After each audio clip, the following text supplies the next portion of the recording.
वहीं तलबा को थप्पड़ मारने का मामला, टीचर को जेल भेजने पर सपा रुकने पार्लियामान शफीकुर रहमान भड़क गए हैं। कार्रवाई पर सवाल किया है उन्होंने। थप्पड़ लगाने वाली हिंदू टीचर को जेल नहीं, मुस्लिम टीचर को सिर्फ हिदायत देनी थी।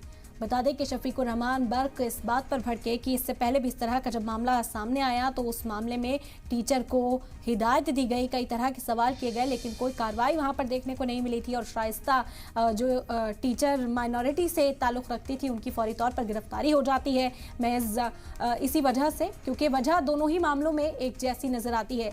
सपा एमपी शफीकुर रहमान बर्क ने अपनी नाराजगी का इजहार करते हुए इस पूरे मामले पर, इस पूरी कार्रवाई पर सवाल उठाए हैं। यह हम जानकारी, इस मामले पर अब सियासत भी तेज हो गई है। तमाम सियासी लीडरान के रद्द-ए-अमल सामने आ रहे हैं।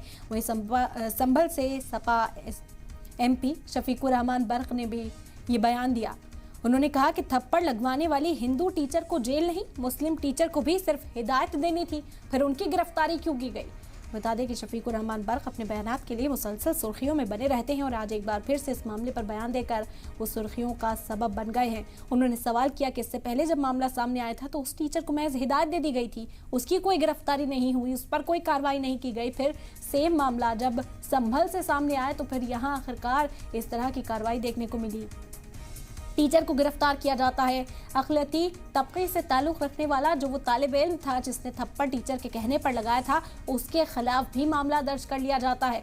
तो ये तमाम तर्क शफीकुर रहमान अपने बयान में रखते हुए नजर आए, अपनी नाराजगी का इजहार किया और उन्होंने कहा कि ये कहाँ का इंसाफ है। थप्पड़ लगवाने वाली हिंदू टीचर को जेल नहीं भेजा जाता, मुस्लिम टीचर को सिर्फ हिदायत देनी थी तो उन्हें गिरफ्तार कर लिया जाता है। शफीकुर रहमान बर्क ने कार्रवाई पर सवाल उठाया, साथ ही साथ नसीहत देते हुए भी यहाँ पर नजर आए। उन्होंने कहा कि इस मामले में भी मुस्लिम टीचर को सिर्फ हिदायत दे देनी चाहिए थी, वो उसी से अपना सबक ले लेती। तो समाजवादी पार्टी एमपी शफीकुर रहमान बर्क का ये बयान सामने आया है। शफीकुर रहमान बर्क ने इस पूरी कार्रवाई पर सवाल उठाए।